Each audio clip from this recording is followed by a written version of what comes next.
Bien, respecto del avance de las personas que ya no responden a los códigos binarios de nuestra sociedad, ha sido importante, sin embargo, uno de los lugares donde claramente tienen que ganarse otro espacio y cuesta muchísimo es el laboral. Por eso ha llamado mucho la atención y queríamos contarte respecto de una plataforma que se ha puesto en marcha justamente para tratar de generar ese desarrollo. Pero repasemos algunos datos. Pablo, es una cuestión que está muy ligada a lo que hablábamos recién, al aumento en el precio de los alimentos y a la cuestión de la pobreza también, ¿no? Porque da cuenta de la dificultad del colectivo travesti trans para acceder a puestos formales de trabajo. Y esto lo afirmamos a partir de datos que se dieron a conocer. En Argentina, el 70% de las personas trans nunca fue a una entrevista laboral luego de haber asumido su identidad de género.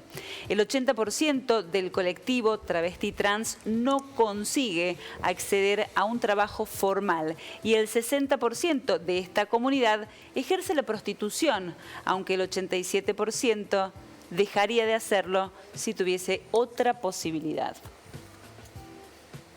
Poner en valor el trabajo trans. De eso se trata. La saludamos a Marianne Letieri, que es tesorera de la Asociación Civil Mochacelis y coordinadora también de Empleo Trans. ¿Cómo estás, Marianne? Buenas tardes, bienvenida.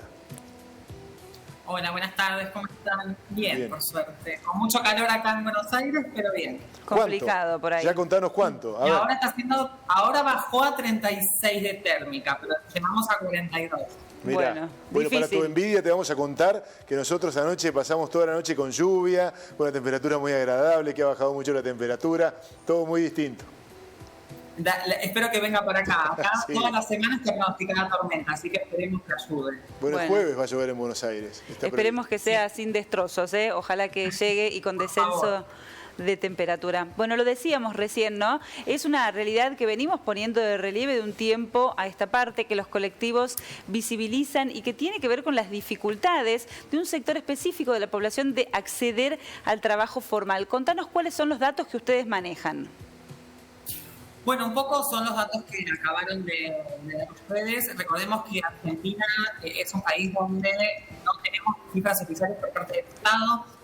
Recién ahora empezó a haber cifras cuando se empieza a registrar un poco lo que tiene que ver a la población trans a través del censo. Pensemos que la población trans no estábamos censadas y no estábamos registradas, digamos, en ningún lado para el Estado, entonces es muy difícil hacer unas estadísticas en base a una problemática que el propio Estado no conoce. Son las organizaciones sociales las que hemos, a través de censos que hacemos con diferentes articulaciones con otras organizaciones a lo largo del país, poder llegar a estas cifras que recién hicieron ustedes, donde también a partir de eso empezar a detectar cuál es la problemática que empieza a generar toda esta exclusión. Por supuesto, las personas trans que somos trans y las hemos vivido, las logramos detectar. El problema es cómo lo acercamos incluso hasta el aparato estatal para poder trabajarlas y que cambie esa realidad.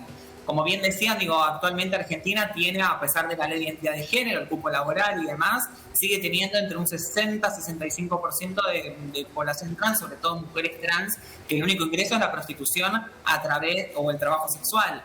Pero cuando vos vas a esas personas, en su mayoría te están diciendo que si tuvieran otra posibilidad lo dejarían. No hablamos, y perdón la expresión, que siempre se suele decir, dice, bueno, pero entonces la sociedad, ¿no?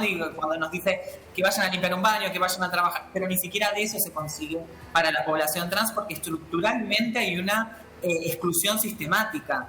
Si no entras dentro de un binarismo, dentro de una lógica que la sociedad pretenda.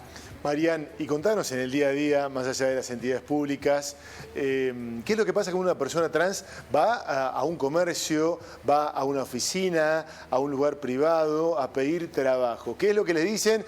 Y bueno, ¿qué piensan ustedes respecto de eso? ¿Qué es lo que presumen? ¿Por qué la discriminación?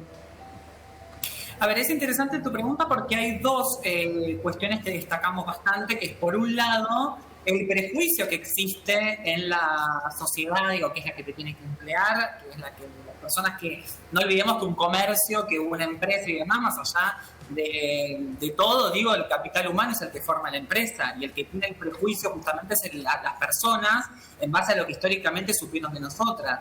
Entonces te encontrás con personas que ya de entrada te dicen, bueno, no, una persona trans no está capacitada para poder ejercer, ni siquiera vieron te tomar una entrevista.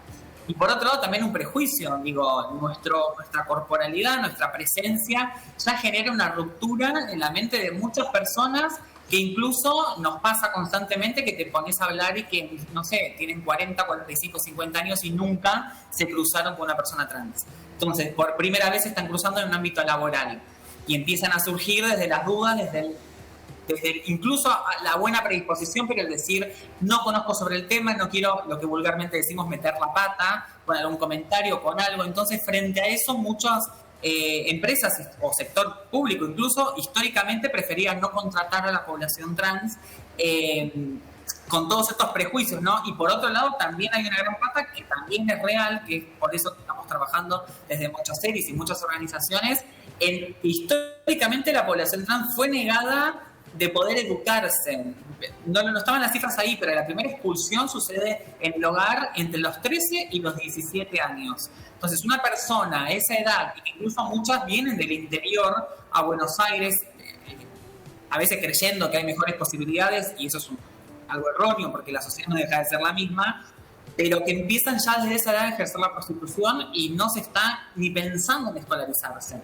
Entonces, pensemos, llegás a unos 30 años, nunca tuviste una oportunidad laboral, tenés herramientas pocas, pero ya estás en desventaja, e incluso directamente, digo, esto lo cuento a nivel personal, digo, yo trabajé en la historia toda la vida, digo, en el sector privado, pero mis primeras entrevistas me han roto el CV en la cara, literalmente, no sé a cuántas personas les pasa eso que no son trans, o que me digan no hay un trabajo para vos, y cuál es el trabajo para una persona trans en la cabeza de la sociedad.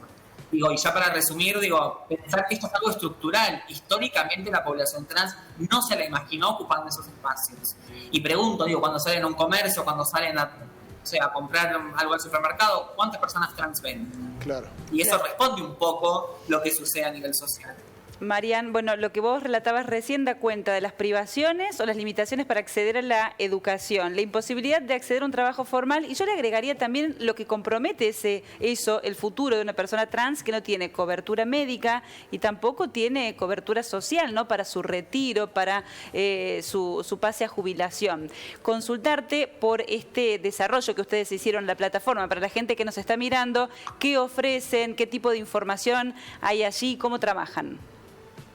Transformar la mirada nace de la alianza que hicimos entre Mochaceris, que es el primer espacio educativo que surgió en Argentina y en la región latinoamericana, pensado en la población travesti trans que quedó por fuera del sistema educativo, y Sunshine Lab, que es una organización también que trabaja diferentes temáticas pensando en la sustentabilidad y en cuestiones ligadas a lo social, y el grupo Muchnik. Entre las tres logramos abordar este proyecto que es transformar la mirada, que justamente, como indica el nombre, es empezar a transformar esa mirada que hay de la sociedad para con el talento trans.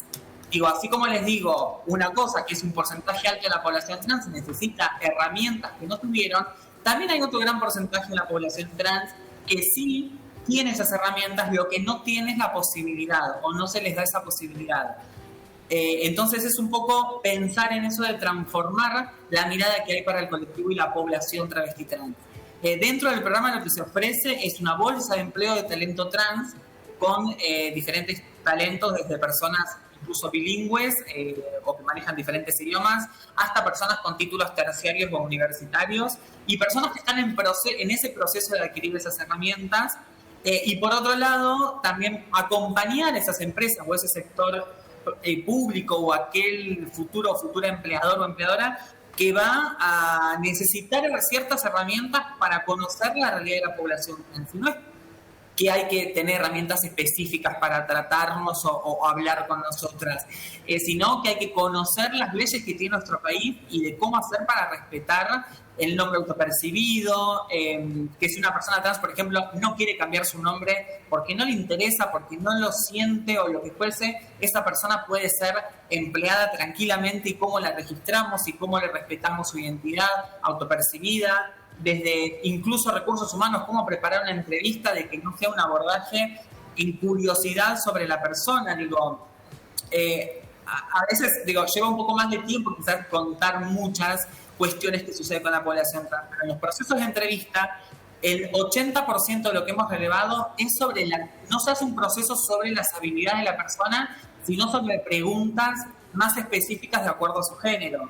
Entonces digo, eso no tiene que pasar en un proceso de entrevista porque ya de por sí es expulsante y no te motiva a que a futuro sigas o vayas a otras futuras entrevistas. Entonces lo que se hace es trabajar con el sector que va a emplear a la persona y por otro lado con la propia persona también para motivar y empezar a fomentar un poco de que hay una realidad que está cambiando, que hay sectores que están trabajando en la diversidad que tienen ganas de modificar esta problemática social que existe y de exclusión, porque no nos olvidemos que la expectativa de vida de una persona trans hoy en día es de 35 o 41 años. Y eso tiene que ver justamente por lo que decías vos recién, el no acceso a la educación, el no acceso a la salud, que muchas veces me han dicho más de una vez en capacitaciones y charlas, bueno, la salud es gratuita, pero si vos vas a un centro de salud y no te respetan la identidad, donde los propios médicos se te ríen, o el médico no entiende que una mujer trans tiene que ir a un proctólogo y un varón trans a un ginecólogo y no conoce nuestros cuerpos y sigue habiendo tabúes sobre eso, va a ser muy difícil que ocupemos esos espacios. Entonces la gente, las personas trans lo que prefieren es no ir, muchas, y de hecho acá hemos tenido en la organización muchos casos de personas que se han dejado morir para no tratar una neumonía, por ejemplo. Increíble. Y es porque no se respeta su identidad en un centro médico o en un hospital. Marian, gracias por tu tiempo, has sido tan amable. No, muchísimas gracias a ustedes y un gran saludo a toda la gente allí de Córdoba. Gracias. Hasta cualquier Adiós. momento.